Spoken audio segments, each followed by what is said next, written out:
Hello friends, स्वागत है आपका। आज हम देखेंगे कि ये थ्री डायमेंशनल वेक्टर्स अगर हों तो उनका जो रिजल्टेंट वेक्टर होता है वो कैसे हम ऑब्टेन कर सकते हैं, और दूसरा कि इनके जो कोसाइन और जो साइन होते हैं इनका जो स्क्वायर होता है उसका ऑडिशन किस प्रकार से हम फाइंड आउट कर सकते हैं। तो सबसे पहले हम समझेंगे जो जिसको हमने टॉपिक दे रखा है सदिशों का लंबवत घटकों में त्रिविमीय वियोजन, जिसको हम three dimensional representation of vectors भी कह सकते हैं, वो कैसे होता है।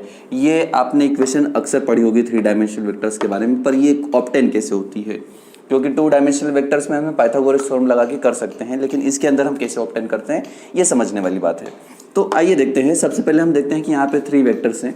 यहाँ पे ये एक्स डायरेक्शन का है, ये वाई डायरेक्शन का है, ये जेड डायरेक्शन का है। थ्री डायमेंशनल वेक्टर को समझने के लिए इमेजिनेशन बहुत ज़रूरी है, क्योंकि 3D जो व्यू होता है वो इमेजेस से ही बन सकता है। अब 2D तो जो आपको सामने पिक्चर में दिखाई देता है उसको आप समझ सकते हैं। 3D के लिए आपको तीन दिशाओं से आपको सोचना पड़ता है, थ्री टाइप से कैमरा, क्योंकि 3D जो होता है वो हम 3D व्यू तभी हमें मिलता है जबकि हम उसको इमेजिन कर सकें। तो इसके अंदर मान लीजिए कि एक्स वाई और जेड वेक्टर्स हैं। इन्हें अगर आपको समझना है कि ये एक्स वाई जेड को हम कैसे एज्यूम करें, तो आपके घर के अंदर जो दीवारें होती होंगी उनका कोने, तीन कोने तो आपस में मिल ही रहे होंगे। तो आपने देखा होगा कि जो सामने दीवार होती है उसके एक्स डायरेक्शन में राइट हैंड साइड जो जा रहा होगा, जो कोना जा रहा होगा उसे हम एक्स मान सकते हैं। तो वहाँ से उस कोने से ऊपर की ओर जो जा रहा होगा उसे वाई मान लीजिए, और उसी कोने से आपकी तरफ जो लाइन आ रही होगी, जो कोना आ रहा होगा, उसे हम आप जेड मान सकते हैं। और मान लीजिए कि इन तीनों कोनों से एक हमने क्या रख रखा है, मान लीजिए कि ये x है, ये y है और ये z है मेरी तरफ है। तो यहाँ पे इस टाइप से रिजल्टेंट डायरेक्शन, तीनों से रिजल्टेंट डायरेक्शन में एक कोई पॉइंट P मान लीजिए। अभी जो P पॉइंट होगा ये OP, इसे हम रिजल्टेंट वेक्टर की डायरेक्शन कहेंगे। रिजल्टेंट वेक्टर मतलब वो x की ओर भी है, y की ओर भी है और z की ओर भी कुछ एंगल से घिरा हुआ है, मतलब सभी से बराबर दूरी पर है, इसलिए हम उसे क्या मान सकते हैं, रिजल्टेंट वेक्टर मान सकते हैं। तो इस रिजल्टेंट जो डायरेक्शन है उसको हम एक्स से अल्फा एंगल पे, वाई से बीटा एंगल पे, और जो जेड होगा उसे हम गामा एंगल पे मान सकते हैं। और इसके जो कॉम्पोनेंट्स है, जो एक्स वाई जेड के, इनके जो एकांक सदिश यूनिट जो वेक्टर है उसे एक्स डायरेक्शन में हम आई कैप, वाई डायरेक्शन में जे कैप और जेड डायरेक्शन में हम के कैप मान सकते हैं। अब हमने क्या किया, ये जो पॉइंट P था इससे हमने जहाँ पे हम जिस तल पे खड़े थे, जिस एक्सिस पे हम मतलब एक्स जेड जो हमारे यहाँ प्लेन था उस पर हमने परपेंडिकुलर डाला और इसको हमने O से मिला दिया। और ऊपर ही जो पॉइंट P था इसको हमने ठीक यहाँ पर एक परपेंडिकुलर S पे मतलब Y पे डाल दिया, एक Y पे डाल दिया। इसी से हमने एक n पे मतलब mn जो था उसे हमने x पर डाला परपेंडिकुलर, और ये जो mt था इसे हमने z पर एक परपेंडिकुलर डाल रखा है। मतलब ये जो है x के, ये जो आपको z दिखाई दे रहा है इसके पैरेलल ये है, ये जो आपको y दिखाई दे रहा है इसके पैरेलल ये है, और ये जो आपको x दिखाई दे रहा है इसके पैरेलल आपको यहाँ पर ये कंपोनेंट दिखाई दे रहा होगा। अब हमें यहाँ पे OP जो है वो रिजल्टेंट वेक्टर फाइंड आउट करना है। तो रिजल्टेंट वेक्टर के लिए आपने एक पढ़ रखा होगा ट्रायंगल एडिशन लॉ। इसके अंदर क्या होता है, ये मान लीजिए कि ये A वेक्टर है और ये आपका B वेक्टर है, तो ये जो होगा ये क्या होगा, ये जो होगा इसे हम क्या बोलेंगे, इसे हम बोलेंगे A प्लस B, मतलब इन दोनों का एडिशन हो जाएगा रिजल्टेंट। अब यहाँ पे आपको एक ट्राइंगल दिखाई दे रहा होगा OPM या OMP, जिसे भी हम जो भी लिखना चाहें लिख सकते हैं, OPM या OMP जैसे भी लिखना चाहे लिख सकते हैं। तो यहाँ पे जो OP होगा, ये जो OP होगा इस वाले और इस वाले के एडिशन के बराबर होगा। तो हमने क्या किया, यहाँ पे ये जो OM था और जो MP था या PM था इसके एडिशन के बराबर हमने OM को लिख दिया। तो OP equal to OM plus PM।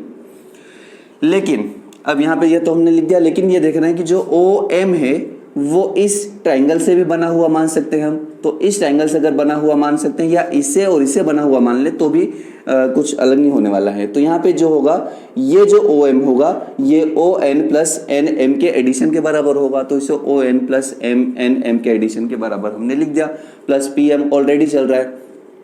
अब ये जो ON है देखिए, O से लेकर N तक की, इसे हम मान सकते हैं AX, मान सकते हैं क्या है ही वहां पर AX, तो इसको हमने AX लिख लिया। प्लस NM जो है ये देखिए, ये NM जो है ये NM किसके पैरेलल है, AZ के पैरेलल है, इसलिए हमने इसे AZ लिख दिया। और जो पी एम है, यहाँ पे जो आपको पी एम दिखाई दे रहा है, ये किसके पैरेलल है? ये आपको ओ एस के पैरेलल है, जिसको हम यहाँ पे ए वाई मान रखा है, इसे हमने ए वाई लिख दिया। तो इस प्रकार से हमने ट्रायंगुलर एडिशन लॉ को यूज करके ए वेक्टर जो था रिजल्टेंट वेक्टर, उसको हमें A vector equal to A X I plus A Y J plus A Z के लिखा। यहाँ पे आई जे के जो है वो एक्स वाई जेड डायरेक्शन के यूनिट वेक्टर्स हैं, यहाँ पे हमने इसको एडिशन करके लिख दिया। तो इस प्रकार से हम क्या कर सकते हैं, जो रिजल्टेंट वेक्टर था उसको हम यहाँ पे फाइंड आउट कर सकते हैं। इसके बाद अगर इसका हमें रिजल्टेंट फाइंड करना है या मैग्नीट्यूड जिसको हम करते हैं, अगर मैग्नीट्यूड फाइंड करना है तो ए वेक्टर इक्वल टू हम क्या करते हैं, अंडर रूट लगाते हैं और जो भी आई जे के जो भी कंपोनेंट होते हैं उनका स्क्वायर करके ऐड कर देते हैं। ये हमने जो 2 डायमेंशनल वेक्टर था उसके अंदर भी कर रखा है।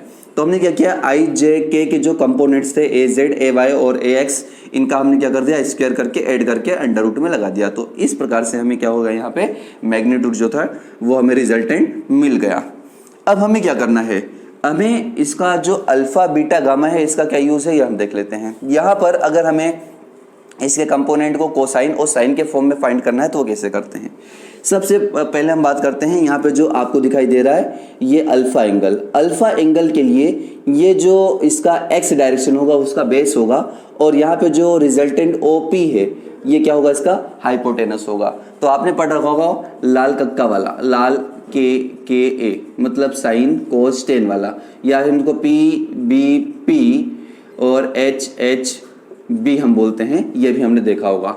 अगर हम कोस की बात करें, अगर यहाँ पे हम कोस की बात करें, क्योंकि कोस जो कंपोनेंट होता है या जो कोस आइडेंटिटी उसके अंदर ही क्या होता है, जो बेस होता है वो हाइपोटेनस आता है। हमारे पास जो वैल्यू है वो बेस की है और हाइपोटेनस की परपेंडिकुलर की वैल्यू हमारे पास कहीं भी नहीं दे रखी है। तो अगर मैं यहाँ पे कोस अल्फा फाइंड करूं तो कोस अल्फा इक्वल टू हो जाएगा इसका, यहाँ पर क्या हो जाएगा, ए एक्स बेस अपॉन हाइपोटेनस होता है, आधार बट्टे कर्ण होता है, तो बेस अपॉन हाइपोटेनस आपका क्या है, ए वेक्टर जो आपको यहाँ पे दिखाई दे रहा है।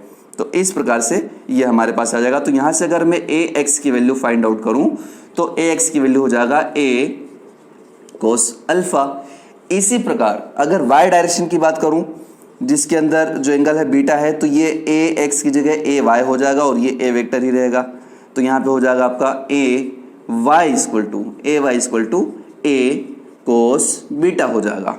और सिमिलरली अगर मैं z डायरेक्शन की बात करूं, इस डायरेक्शन में बात करूं, तो इसके लिए कोस गामा इक्वल टू यहाँ पर आपका हो जाएगा ए जेड श्योरली होगा और ए वेक्टर यहाँ पर हो जाएगा। और यहाँ से अगर मैं ए जेड फाइंड करूंगा तो मेरे पास आएगा ए कोस गामा, जो यहाँ पे वैल्यू आ रही है। मतलब हमारे पास ए एक्स ए वाई और ए जेड की वैल्यू आ गई।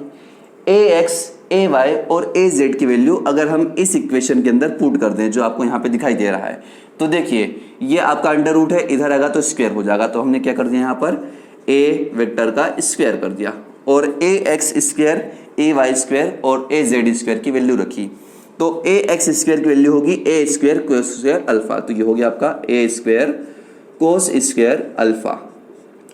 ए वाई स्क्वायर की वैल्यू होगी ए स्क्वायर कोस स्क्वायर बीटा। और सिमिलरली ए स्क्वायर कोस स्क्वायर गामा ए जेड की वैल्यू होगी।